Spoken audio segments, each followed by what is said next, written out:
Este templo de amor e de paz, que ao despertar de um novo homem nos induz, te conclama, irmão, de última hora, a ingressar nesta seara de luz.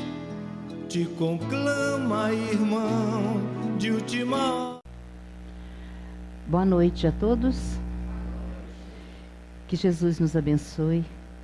Que os espíritos amigos encarregados da nossa reunião possam nos envolver mais uma vez. Que possamos ter sempre a certeza que Ele, Jesus, é o caminho, a verdade e a vida. O que seria de todos nós sem essa certeza? Ele, Santo, Espírito de maior envergadura que já esteve entre nós, governador espiritual da terra, e tinha o carinho de ver nós como um todo. Como ele era capaz de ser atraído e ver distante aquele que mais dificuldade trazia. Ele enxergou o publicano na árvore. Ele chama Pedro, que iria negá-lo. Ele chama Judas, que traiu. E não poderia ser diferente quando, depois de todo aquele sofrimento, aquela mulher desacreditada, além de ser mulher, que na época não era considerada, teria sido uma meretriz. E ela ainda trazia no seu íntimo a lembrança dos últimos dias vividos com Jesus, divididos com o Mestre, ela e tantos outros. Por ser santo, segundo algumas religiões, espírito grandioso que é, por isso não tinha distinção. Não fazia. Nós amamos, escolhemos. Ele não. Nós amamos porque Jesus ama, apesar de que ele não vê.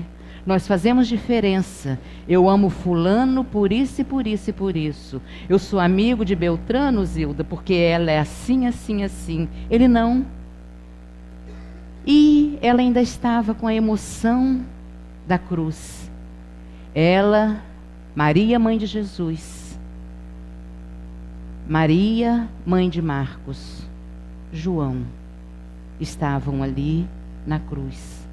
E no terceiro dia, ele havia prometido que que voltaria. E ela foi. Pegou os sás, o perfume, e foi até o túmulo. Ela e as outras duas Marias. E ela foi até lá, com Joana também, Joana de Cusa, Maria, mãe de Marcos, e Maria Madalena. No caminho ela encontrou três jovens vestidos de branco, as roupas muito alvas, muito claras. Achou que eram os jardineiros daquele local. E eles falaram a ela: não tenha medo, segundo o livro Primícias do Reino, de Amélia Rodrigues, pela psicografia grandiosa de Divaldo Pereira Franco. Não tenha medo, ele não está lá. E ela, assustada, pois os judeus disseram que iriam levar o corpo de Jesus. Chegando lá, a cova, o túmulo, estava aberto. Ela cai de joelho e começa a chorar e a orar. O que fizeram com o corpo do Mestre? Aonde ele está? O que fizeram com ele? Aí ela ouve a voz que muito conhecida era: Maria, Maria. Ela levanta a cabeça e olha para a porta. Rabone, és tu, Rabone? Sim, Maria. vá e diga aos outros que eu não morri. E assim ela vai, sai correndo naquela distância, vai tocar, e ele diz: não me toque, porque eu ainda não estive no Pai. E ela corre e vai falar com... Pega o outro? Eu gosto mais do outro também, eu acho esse aqui muito bacana. E ela vai falar com os apóstolos. Ele voltou, ele não morreu, ele está entre nós. Levantam aqueles homens, um deles, e diz: mas como ele apareceu a você? É como se dissesse: você, a impura, você, a meretriz, você, a prostituta. Por que não apareceu a Pedro, que ele disse que seria aquele que daria sequência, ou a João, que ele tanto disse que era o que ele mais amava, ou a sua mãe? Por que ele apareceu a você? Ela se sentiu naquele momento como se fosse podridão, como se estivesse suja. Mas eu vi, ele voltou, ele está aqui, e pediu que eu viesse falar com vocês. Maria, mãe de Jesus, Espírito de amor, Espírito grandioso que cedeu o ventre para gerar Jesus. Eu sei, eu acredito em você, ele está. Eu não acredito, levantou o outro e disse: eu não acredito que tenha sido ele. Então, logo depois, Jesus aparece aos seus discípulos, durante um período de 40 dias, como nos diz o livro de Atos. Provavelmente, naquele período, ele preparava para terem plena convicção da sobrevivência da alma. Era a ressurreição, segundo alguns. Vamos entender o que realmente aconteceu. E isso tudo era para que eles fossem acostumando com a sua ausência física, sem duvidarem que mesmo invisível... Gente, isso é de uma grandiosidade. Não vamos duvidar nunca que o nosso amor que desencarnou está invisível. Nós não podemos ver, mas eles estão por perto. Eles estão entre nós. Ele continuava a assisti-los espiritualmente. Assim foi quando se despediu materialmente deles e, erguendo as mãos, abençoou os seus discípulos, enquanto assim fazia, retirando, sendo elevado aos céus. Até que uma nuvem o encobriu diante dos olhos de todos eles. Nós sabemos que na materialização sempre dissolve ali, sempre dissolve uma nuvem de ectoplasma. Então começamos a entender o que foi a ressurreição. Então, tomados de grandes júbilos, os apóstolos voltaram para Jerusalém. Depois do dia de Pentecostes, pregaram por toda parte, e cooperando com eles, o Senhor Jesus, confirmando que ali estava, não por palavras, mas por meio de sinais que o seguiam. É acreditar que Ele está entre nós, que Ele sempre vai estar. Ele disse que nenhuma ovelha confiada a Ele ficaria perdida. Eu acho tão engraçado quando as pessoas dizem assim: eu vou entregar nas mãos de Jesus, eu vou entregar nas mãos de Deus, como se nós não estivéssemos entregues nas mãos de Deus desde sempre e nas mãos de Jesus também desde sempre. Então, Ele sempre está entre nós. E como o Espiritismo explica essa ressurreição de Jesus? Ele aparece, é levado, o corpo não foi visto. O que aconteceu? O que o Espiritismo nos diz sobre isso? Os teólogos medievais resolveram dizer que o corpo de Jesus transportou-se do plano físico para o plano espiritual. Não é isso que nós sempre ouvimos? Que o corpo físico ascendeu do plano físico para o plano espiritual. Primeiro, explicação do Espiritismo: o espírito não morre com o corpo físico. Ele pode ressurgir de novo. Reaparece aos olhos dos encarnados, nós supostos vivos, utilizando o corpo fluídico que nós conhecemos como perispírito. Há vários relatos na Bíblia das aparições de desencarnados.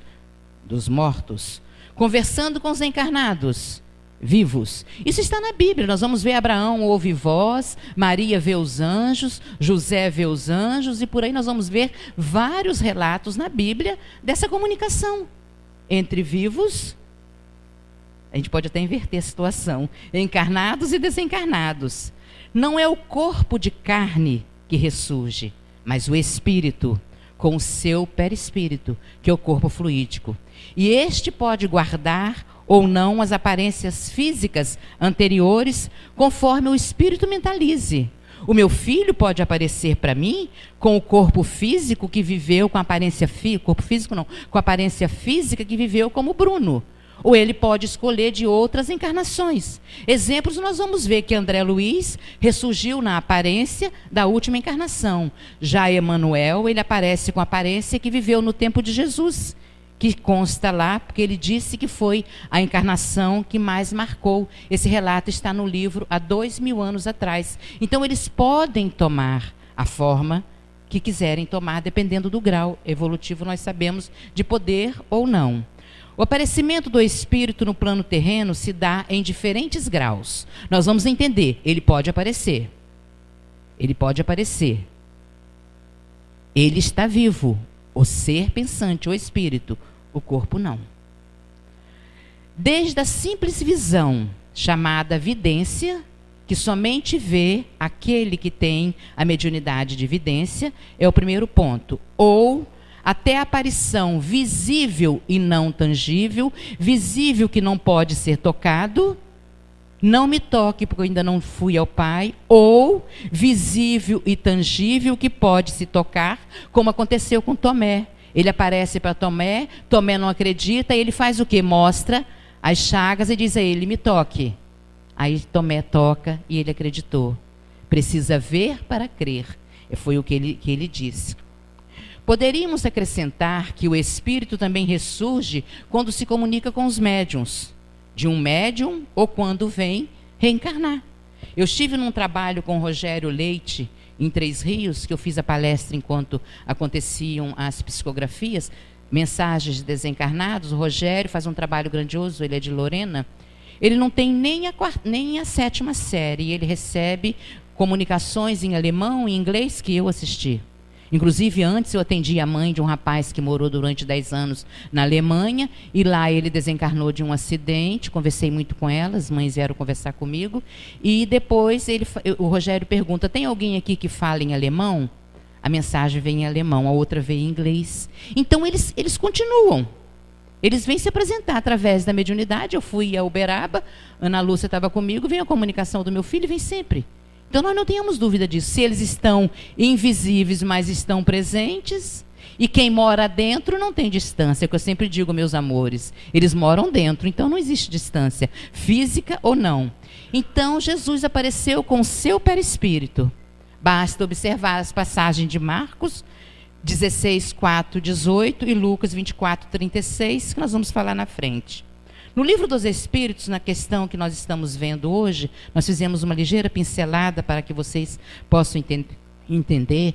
Kardec pergunta na questão 1010, o dogma da ressurreição da carne será a consagração da reencarnação ensinada pelos Espíritos? O dogma da ressurreição da carne será a consagração da reencarnação ensinada pelos Espíritos? Nós poderíamos ir mais adiante sobre a reencarnação, mas o tema que me foi passado é reencarnação, ressurreição na carne. E responde os Espíritos, como quererias que fosse de outra forma? Conforme sucede com tantas outras, essas palavras só parecem despropositadas no entender de algumas pessoas, porque foram tomadas ao pé da letra. Agora vamos fazer um comentário. É de se notar que a ressurreição da carne se processa, mas a diferença do que se comenta nos meios religiosos. Como? Então existe a ressurreição?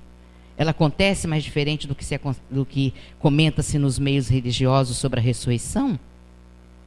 Onde se tomam como verdadeiras as alegorias, que se esconde uma posição verdadeiramente que se quer entender, escondem uma posição daquilo que se quer entender. A carne ressurge, mas de modo diferente do que se prega em certos meios religiosos. Nós estamos fazendo um resumo do que está na questão. Os elementos que formam a carne, oxigênio, azoto, carbono, etc., que compõem o corpo somático, o corpo físico, com a morte, se desagregam. Aquela sociedade que uniu para formar esse corpo, graças a Deus, perfeitíssimo, podemos dizer lindíssimo, anda, fala, tudo ótimo, maravilhoso. Com a desencarnação do corpo, o que vai acontecer? Está na questão. A ciência já nos provou que todos esses elementos, oxigênio, azoto, carbono, etc., etc., etc., eles vão acabar, vão desagregar essa sociedade que formou esse corpo, da qual o espírito era o comandante. Enquanto eu estou aqui, quem comanda esse corpo? Sou eu. Eu que comando esse corpo. Então, essa sociedade que o espírito, o ser pensante que eu sou, tem o comando sobre esse corpo para integrar outros corpos, aonde foram chamados pela natureza. Ué, Horaci, então, esses elementos que formaram o seu corpo, eles podem depois estar lá no alface, na couve, no cachorrinho, no gatinho? O que vocês acham? Mudam-se de forma pelas bênçãos de Deus, para a renovação, não se perde. Na vida nada se cria, nada se perde, tudo se transforma, não é assim? A carne ressurge em toda parte. Aí é como nós entendemos. Isso aqui, esses gases, esses elementos, vai ressurgir em outra carne, mas não como certos religiosos pregam. O que a ciência nos diz? O que a ciência nos diz? Que desagregou. Vai animar outros corpos. Agora imaginemos nós ficarmos presos a esse corpo milhões e milhões de anos, esperando o dia do juízo final, para daí pegar aquele cadáverzinho que nem existe mais e habitar aquele cadáverzinho que nem existe mais novamente. Olha que coisa triste. E quando queima? E quando afoga? E aí? Como que vai? Que trabalho absurdo que nós vamos dar. Olha que coisa. Mas, então, a ideia da ressurreição na Bíblia, vamos falar um pouquinho, vem a partir do desaparecimento do corpo de Jesus. Desapareceu o corpo de Jesus. Quando algumas pessoas que possuíam mediunidade de vidência, nós falamos aqui, o corpo não estava mais lá. Algumas pessoas que tinham mediunidade de vidência viu Jesus fora do corpo. Logo concluíram que Jesus estava no corpo. E isso, associado ao desaparecimento do corpo, ficou marcado no inconsciente coletivo trazido pela Igreja Católica. De repente eu, caio aqui. Tem um médium vidente, o espírito que sou eu, sair de Janeira logo, vamos tirar o corpo daqui, vamos dar fim para não assustar vocês. Todo mundo vai achar, vai começar a falar, Horaci ressuscitou, Horaci ressuscitou. É por aí. E a ideia vai. E a ideia caminha. E as pessoas juram de pé junto que viram que realmente eu ascendi ao plano espiritual, mas de Janeiro escondeu o corpo para não assustar ninguém. Não vamos comparar com Jesus, é óbvio, mas a situação é essa. Isso associado a toda essa ideia, então a carne ressurge em toda parte, mas não como os religiosos pregam. Ou seja, da mesma forma que o desencarnante não possuía quando encarnado, que ele possuía quando encarnado. Aquilo que nós falamos vai ressurgir em outra parte, mas não esse mesmo corpo. O ser espiritual mas esse corpo, por maior que seja a herança, não vai ser a mesma coisa. Não é mais, eu estou com 20 vezes 3 mais alguma coisa, que fica por conta de vocês, esse mais alguma coisa, está longe de ser o que era. O seu é a mesma coisa? Não é. Então imagine daqui mais 20. Será que eu ainda vou ficar mais 20? A coisa vai ficando diferente. Imagine depois que desencarnou, morreu, desagregou, virou um cadáver, voltar naquele mesmo corpo. Os espíritos trocam de forma aqui e ali para cumprirem a lei da reencarnação. Vamos ter que dar uma pincelada. Conhecida em todo mundo, e como é lei, se cumpre em todos os mundos habitados. É lei. Não adianta fugir. As nossas leis, infelizmente, elas vivem e sobrevivem de acordo, que não interessa agora a gente comentar, mas as leis de Deus, como a reencarnação, ela é lei, não adianta fugir. Tanto é que lá atrás os nativos tinham essa ideia. Tanto é que os egípcios traziam essas ideias, tá certo? Que de diferente modo. Muitos irmãos nossos evangélicos e católicos dizem que a Bíblia fala da ressurreição. E nós espíritas falamos da reencarnação. Acontece, por que isso? Porque a palavra reencarnação passou a existir a partir da codificação. A palavra reencarnação passou a existir a partir de Hippolyte Léon Denis Rivail, Allan Kardec. Até então, não sabíamos. Não existia a palavra reencarnação. Mas nós temos palavras sinônimas lá na Bíblia, reencarnação, que é renascimento, geração, porque não é somente da consanguinidade, reviver, pluralidade das existências, tudo isso tem lá. Não a reencarnação. A palavra reencarnação nós não vamos encontrar de forma nenhuma na Bíblia. E nós vamos ver, como nós falamos em Marcos 16, 4, 18, Lucas 24, 36, 40, as portas da casa onde os apóstolos estavam reunidos encontrava-se trancada, porque eles estavam com medo das perseguições dos judeus. E Jesus apareceu no meio deles e lhes disse: a paz seja convosco. Sendo fluídico o corpo de Jesus, ele poderia entrar em qualquer lugar. Não existe barreira nas paredes, não existe barreiras nas portas. Agora, se fosse corpo físico, ele poderia vazar a parede? Poderia vazar as portas e as janelas? Então, os apóstolos nos afirmam isso. Que aquele corpo que ressurgiu era o corpo perispiritual. O corpo sem o corpo físico.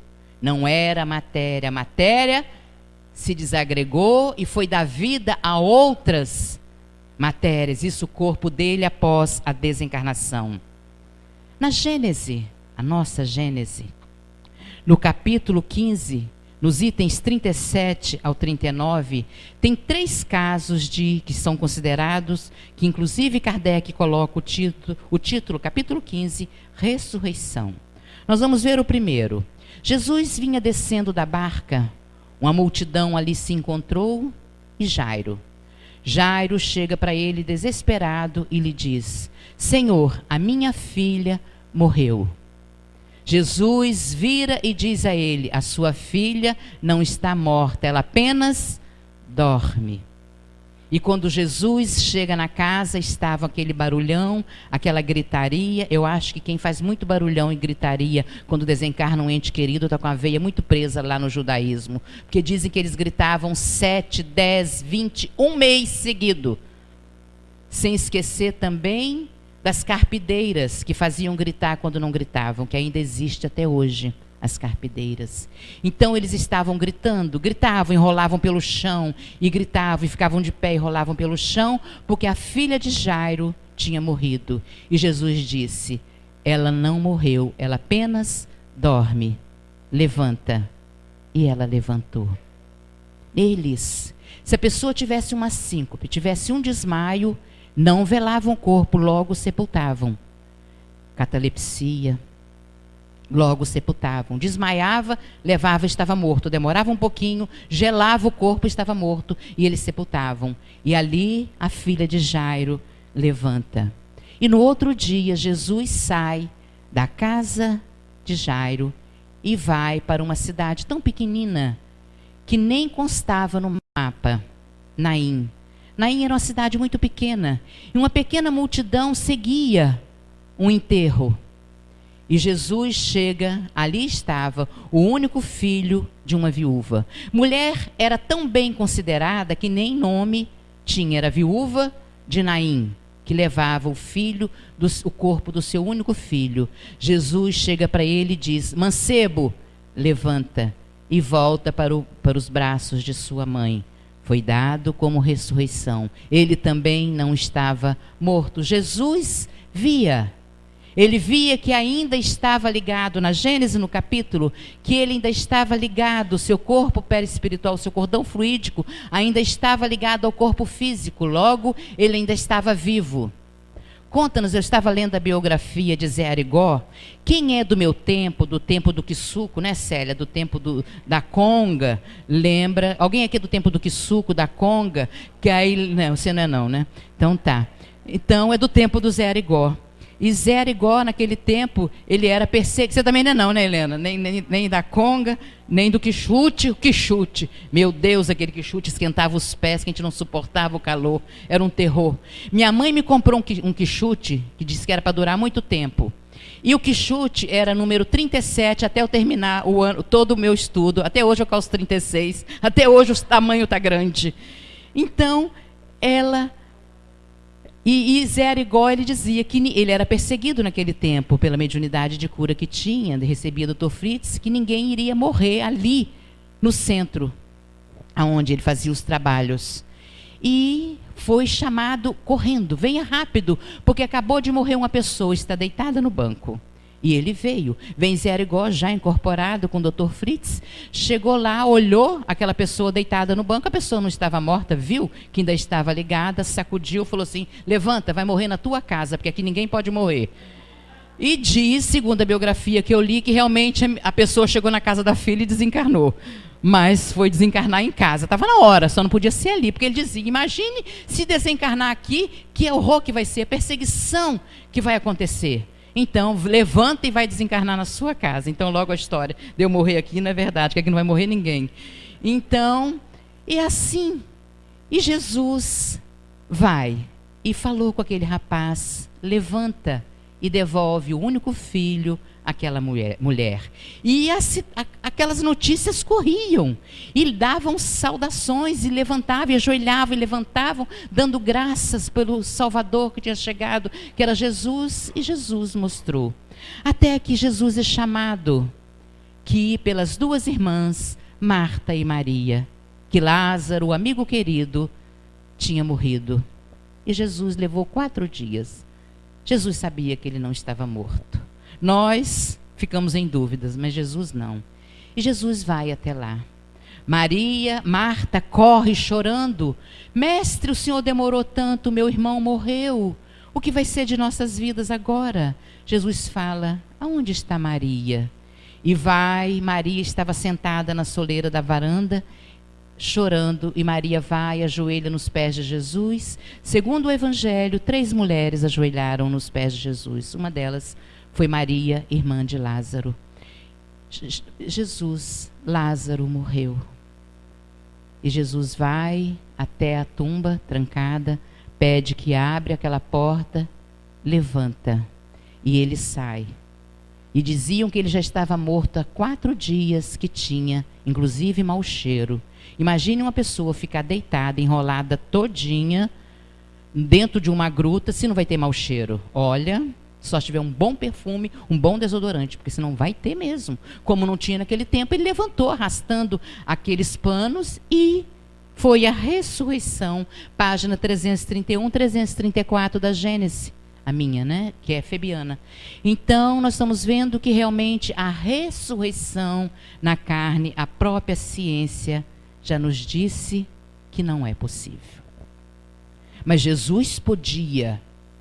Jesus não lidava, não lida, nós não lidamos com leis que podem mudar. São leis imutáveis. São leis justas. Não são leis de lá de Jerusalém, daqui de Cabo Frio, não. São leis universais. Porque são leis de quem? De Deus. Se Jesus visse um corpo em decomposição, em que o espírito não estava mais ligado, morto, e falasse, levanta, ele iria derrogar a lei de quem? De Deus. E ele iria fazer isso? Claro que não. O Espiritismo nos leva à razão, ao entendimento, a partir de todos os estudos que fazemos, a partir da lógica das coisas. Nós não podemos mais aceitar panos quentes. Nós não podemos mais aceitar porque assim está escrito. Não é assim. É a razão. Temos que estudar. E os Espíritos, como nos diz a questão 222 de O Livro dos Espíritos, que nos fala sobre a reencarnação. Os Espíritos não vêm arruinar a religião como alguns pensam. Então vem arruinar? Vem dizer que é mentira? Não é assim. Vem, ao contrário, confirmá-la com provas irrecusáveis. Espíritas, amai-vos, o primeiro mandamento. O segundo, instruí-vos. Então é por aí.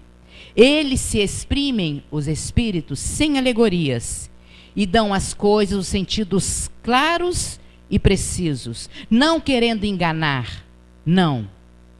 Muitas coisas aconteceram e acontecem fora da lógica, fora da razão, porque rende, não é aí. É lei. A reencarnação é lei. Voltar ao corpo físico é lei. Estar novamente aqui. Eu estou feliz, nasceu meu neto. Voltou um espírito querido, porque eles voltam. Nós estamos sempre no nosso meio, sempre os nossos amores. Vai fazer um mês, eu só vou agora quando vai fazer um mês, mas eu falei, ele mora dentro, nós somos conhecidos antigos, eu não preciso correr para ver. Ele mora lá no Mato Grosso do Sul. Então é assim, estão sempre indo, vindo, olha aqui, nascer, morrer, renascer, sempre procurando a evolução. Que não podem, como continua a questão 222 do Livro dos Espíritos, que não podem estar sujeitos a qualquer interpretação falsa, de forma nenhuma. Eis porque, daqui a algum tempo, muito maior será do que hoje o número de pessoas sinceramente religiosas e crentes. São Luís, pela razão, pelo sentido claro, pelo sentido preciso. Não adianta a gente fugir. Eu não quero isso para mim como a imperatriz louca fez, não é aí. É lei, não tem como fugir. E não adianta a gente ficar pensando, é assim ou não é assim, assim ou não é assim? Será que é, será que não é?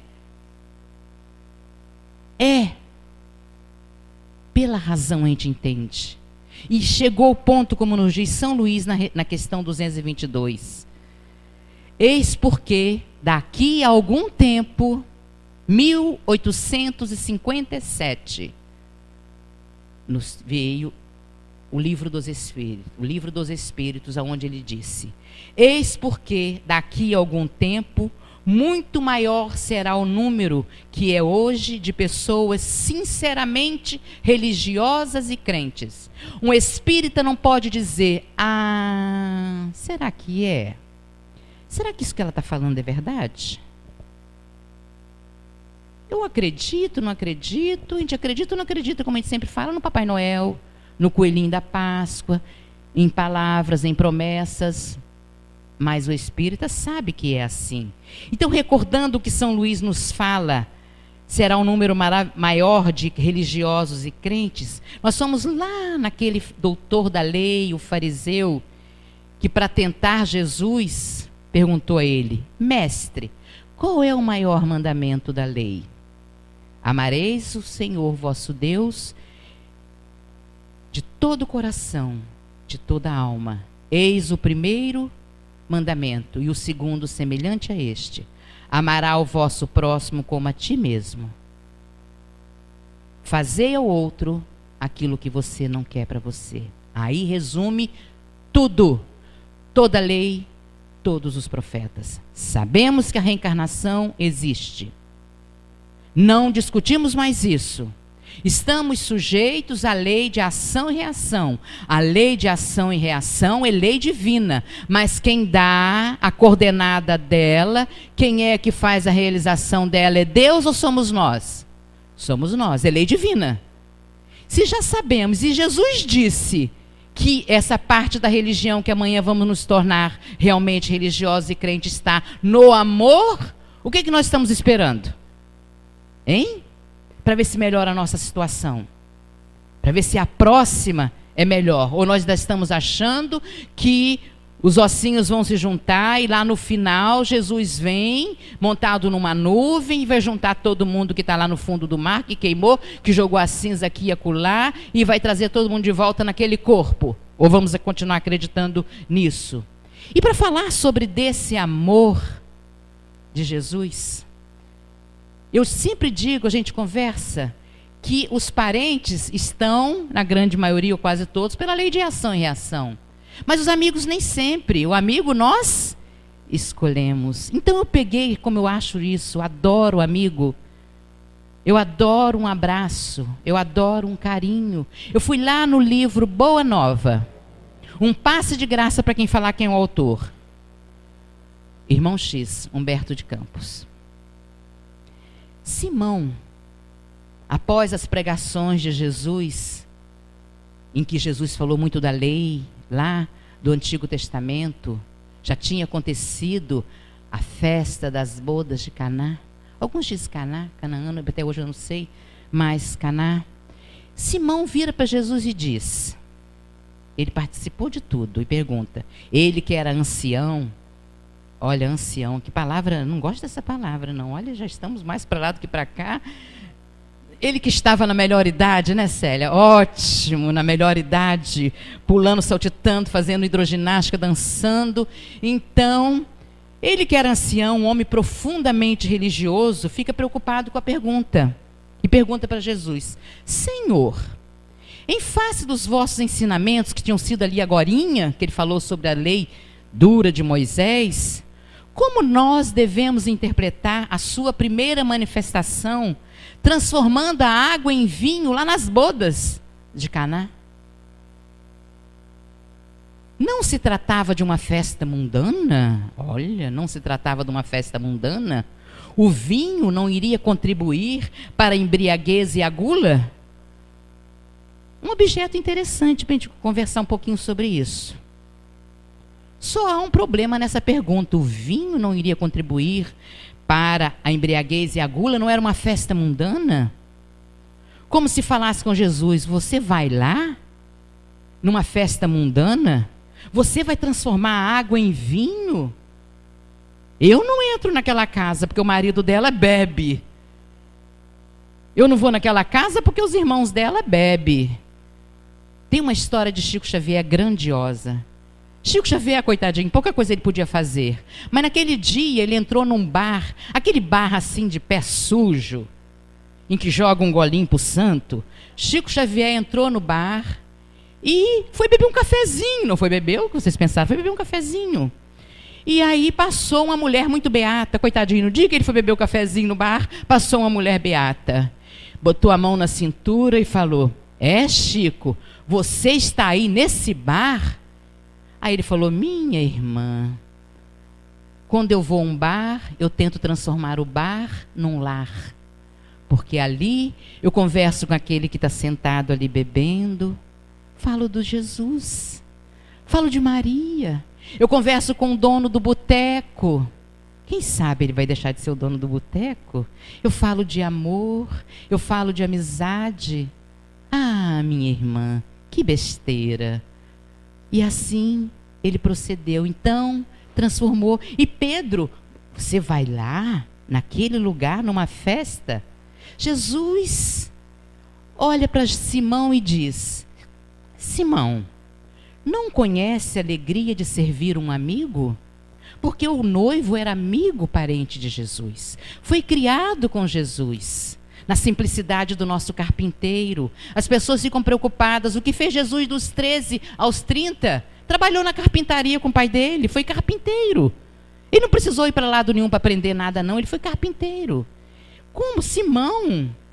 É como se Jesus dissesse a ele, você está preocupado com a festa, mas se esqueceu que o noivo é um amigo. Um amigo que me pediu um favor e eu tive a ventura, a alegria de servir um amigo. Você conhece a alegria, Simão? Que a maioria das pessoas acha que para ser religiosa tem que ter cara feia, cara fechada. Você conhece a alegria, Simão? Ele ficou embaraçado. Jesus então começa a explicar. As bodas de Canaã é o símbolo da nossa união com a terra. Olha só, Por isso ele começou ali. Poucos de nós não entendemos. Ele começou ali naquela festa. Então, qual é o símbolo da união de Jesus com a terra, com o mundo regenerado? A grande festa de um casamento, com muita alegria, com muito amor, com muita união, com muita fraternidade. Quem está vivendo a alegria, o amor, a união e a fraternidade, está preocupado com a ressurreição? Está vivendo a alegria, o amor? Vai reencarnar? Vai. É lei. Mas vamos viver a alegria, o amor, a união e a fraternidade. Olha Jesus explicando para Simão. O vinho é o símbolo da alegria, porque ninguém vai construir o reino de Deus no coração sem alegria. Não adianta. Quem está construindo o reino de Deus no coração tem que ser alegre, tem que ser feliz. Apesar de chorar, se descabelar, mas ser alegre. Escolher as pessoas com quem falar. Porque a mulher vira para o médico e fala assim: doutor, eu não aguento mais. Olha, eu estou com hérnia de disco, muitas. Eu estou com problema no nervo ciático, artrite, artrose, reumatismo. O que eu fiz, doutor? Aniversário. Foram muitos. Então faz aniversário que tudo isso vai surgir. Cada dia uma novidade. Cada dia uma coisa diferente. Então não tem que estar reclamando, porque tem que ter alegria, porque isso chama boa nova. E o evangelho é uma boa nova, é uma alegria, é uma boa notícia. É a maior alegria que o mundo já recebeu. Continua Irmão X no livro Boa Nova. Vejamos o que Jesus disse: estou com os meus amigos. Olha que ele responde para Pedro: estou com meus amigos e amo a todos eles. Olha que coisa maravilhosa. Meu Deus, esse é Jesus. Estou com os meus amigos e amo a todos eles. Os afetos, Simão, continua ele, são laços misteriosos que nos conduz a Deus. E é verdade. Muitas vezes a pessoa é carrancuda, é briguenta, esculhamba com todo mundo, aí aparece um netinho, uma netinha, aí sai distribuindo mel para todo mundo. Acabou, acabou. Deus usa o afeto para docificar os nossos corações. Se já somos melados, vamos ficar mais melados ainda, não tenho dúvidas. Então, olha o que ele diz: os afetos da alma, Simão, são laços misteriosos que nos conduz a Deus. Passa 60 anos, 70 anos, carrancudo, briguento, aparece um netinho, como nos diz Divaldo, o vovô é o burrinho que o filho adestra para o neto montar. E é verdade, é assim. Aí docifica o coração com uma pessoa querida em casa. Saibamos, Simão, continua Jesus, santificar a nossa afeição. Por que o Horaci está falando disso? Por quê? Da leitura que fizemos, da razão na nossa religião, na doutrina que estamos, de nos tornarmos melhores, porque a reencarnação existe. Vamos voltar, sim. Tantas quantas forem necessárias, nós vamos voltar aqui. E é melhor que seja numa situação melhor. Simão, saibamos santificar as nossas afeições, proporcionar aos nossos amigos o máximo de alegria, que seja o nosso coração uma sala iluminada. Que seja o nosso coração uma sala iluminada. A alegria. As mais belas horas que passamos é que empregamos a amar as pessoas, esquecendo de todo o resto. Segundo ouvi na Rádio Rio de Janeiro, disse que Joana de Ângeles, ela pouco vem até Divaldo para psicografar, vinha aos domingos, porque aos domingos ela tinha um encontro com seus amigos, básico assim, Francisco de Assis e por aí adiante. Então ela vinha, é isso mesmo? Já ouviu, né, Helena? Então, pouco ela vinha na psicografia aos domingos, porque aos domingos ela reservava para encontrar os amigos. Ainda não encontramos diretamente com Francisco de Assis, mas tem muito chiquinho por aí, não tem? Ó, gente boa, porque se Francisco Bacon Francis Bacon reencarnasse aqui no Brasil, ele seria chamado de Chico Toicinho. Então, tem muito por aí. Muitas pessoas queridas para a gente. E ela reservava esse dia para os amigos. Olha o que Jesus disse. A coisa mais valiosa da vida é estar com as pessoas que amamos. É verdade. O coração, vocês não imaginam a alegria que eu estou de estar aqui hoje. Faz um bom tempo, né? Que eu não vinha. Foram tantas coisas, o mais íntimo sabe por quê. Eu amo essa casa e é muito bom estar aqui. Que Jesus nos abençoe. Não é só estar com elas, é proporcionar momentos de infinita alegria. Olha, proporcionar momentos de infinita alegria. Que o nosso coração seja uma sala iluminada. E quando, disse Simão, nós recebemos, somos retribuídos com ingratidão? Então respondeu Jesus: Pedro, o amor verdadeiro e sincero nunca espera recompensa. É renúncia. E seu ponto de apoio é o ato de dar. Por isso que a espiritualidade diz que, na grande maioria, o amor que mais se aproxima do amor de Deus é o amor de mãe. Porque mãe, o filho pisa, repisa, sapateia, faz de tapete, sacode dali, puxa daqui, e a mãe continua amando. Bateu na porta, é meu filho. Ah, o seu filho é o meu filho. Pode ser a coisa mais difícil do mundo, mas é o meu filho.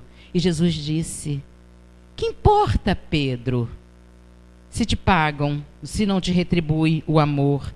E com isso, nós vamos ficando preocupados. A gente passa por tantas coisas na vida que nos decepcionam aqui, nos decepcionam ali, nos decepcionam acolá, e nós vamos pensando o seguinte: ainda não tenho condições de viver esse amor real. Não tenho. Aí nós nos fechamos. A grande maioria fica fechadinho. Aí eu vou amar só um pouquinho. Não vou amar mais daquele tanto. Eu vou amar só um pouquinho. Só um dia ou outro. Vou ser bom só um pouquinho. Ó, só vou ser bom isso aqui. Eu era uma boba. Olha o que fizeram comigo. Pisaram, fizeram, me traíram. Agora eu só vou ser só um pouquinho bom, Maristela. Vou amar só um tanquinho assim. Como se nós estivéssemos investindo na bolsa. Lá, na bolsa de valores. Só um pouquinho, com medo de perder. Mas não tem que amar só um pouquinho. Jesus continua dizendo para Pedro: não vamos correr o risco de nos decepcionar, não. Aí nós perdemos algum tempo na reencarnação, porque nós tivemos medo de amar. Tivemos medo de sermos bons. E pior de tudo, tivemos medo de ser feliz. Viver e não ter a vergonha de ser feliz. Cantar e cantar a alegria de ser um eterno aprendiz. Eu sei que a vida deveria ser bem melhor, e será. Não sei daqui quantas encarnações. Será. Mas isso não impede que a gente diga o quê? Que ela é bonita e bonita e bonita. É aproveitar. Ter gratidão aos pais, porque esse corpo nos foi dado. Para a gente estar aqui e crescer, lutar cada vez mais. Coloca a música aí para a gente, querido. Cadê o menino da música? Aí Jesus estava, para a gente encerrar. Não sei se Djanira falou que a gente vai até meia-noite. Então, vai não, meu bem, não fica nervosa não, já vai acabar. Então Jesus estava sentado no templo de Jerusalém. Ali ele olhava o céu. O entardecer, o céu vermelho, é lindo, não é? Olha, Ana Lúcia, aquela tua foto no céu vermelho. Oh, e ele ali observava o perfume das flores, sentado. Chega uma mulher lindíssima perto dele, vestida Babilônia, os cabelos soltos sobre os ombros. Olha para ele e diz: estrangeiro, eu sei que tu és um estrangeiro, porque os seus cabelos e a sua barba é a moda nazareno. Sei também que és um viajante, pois ainda traz a poeira da estrada nos seus pés. Mas nunca vi homem mais lindo. Nazareno, hoje é o meu aniversário. eu vendo perfumes, eu vendo ilusões, eu vendo o meu corpo. Hoje eu tive a proposta de um sacerdote, de um homem muito rico, de um guerreiro, mas eu escolhi a ti para vir comigo à minha casa. Hoje é o dia do meu aniversário. Vem comigo, Nazareno. Hoje não. Hoje eu não posso. Mas vem. Os outros me pagam. Você não vai me pagar nada. Nunca vi homem mais belo do que a ti. Olhos lindos como os teus. Vem comigo. Vou pegar a minha mais linda escrava, colocar ela para bailar nua diante de ti. Antes pegarei a minha bacia de prata e lavarei os seus pés. Irei enxugar com os meus cabelos. Vem comigo, Nazareno. Hoje não. Hoje eu não posso. Vem, Nazareno. Ficarei sentada nas escadas da minha casa, do meu palácio. Eu não preciso de nada, as minhas boas estão cheias de ouro, de pedras preciosas. E ficarei observando a ti, e poderei dizer mais adiante que estive diante do homem mais lindo e não me tornei mais impura. Basta eu te olhar na minha casa. Vem comigo, Nazareno. Hoje não. Hoje eu não posso. Mas não está longe o dia que irei. Ela levanta e sai, sacudindo o ombro, levantando poeira, e vai embora. Passaram-se 2 anos. Ele ali estava, por perto de Jerusalém. Chega uma mulher, já idosa, e diz qualquer coisa a ele. Você vem? Ele diz, vou. Chegam na entrada de uma gruta e ela diz, é ali. Na hora que ele entra na gruta, ele ouve um choro de mulher. Ainda com as vistas embaçadas pela claridade do dia, ele entra tateando, vai até o choro. Chegando lá, ele passa as mãos no cabelo da mulher. O cabelo estava molhado de pus e de suor, e os fios saíam nas mãos dele. E ela olha para ele. Quem é você? O que você está fazendo? Eu não disse que viria? És tu, Nazareno lindo? Sim, sou eu. Mas o que tu queres hoje? Não vendo mais os perfumes, não vendo mais o corpo. Te esperei durante todos esses 2 anos, colocava o linho branco na janela, acendia a lamparina e olhava para o tempo para ver se ali você chegava. Você não chegou, mas bastou que eu te olhasse uma única vez. Não foi comigo, mas nunca mais eu consegui ser a mulher que eu era. Hoje eu sou toda podridão. Hoje o meu corpo é toda podridão. Olha o que os homens fizeram comigo.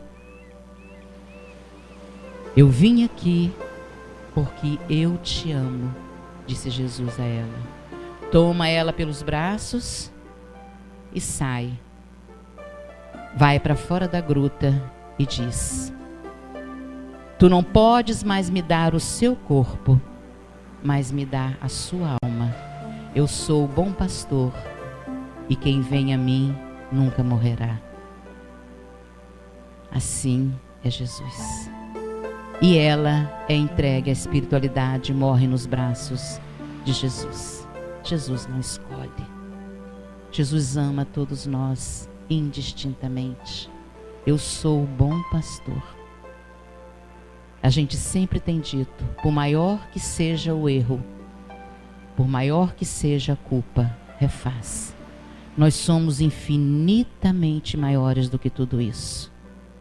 Trazemos em nós Deus. Somos criaturas de Deus. Ele é o bom pastor. E não tenhamos dúvida, a ressurreição foi um momento de materialização. Mas Jesus é vivo. Nós somos eternamente vivos. Os nossos amores que estão do outro lado da vida estão vivos. E muita paz a todos. Que Jesus nos abençoe.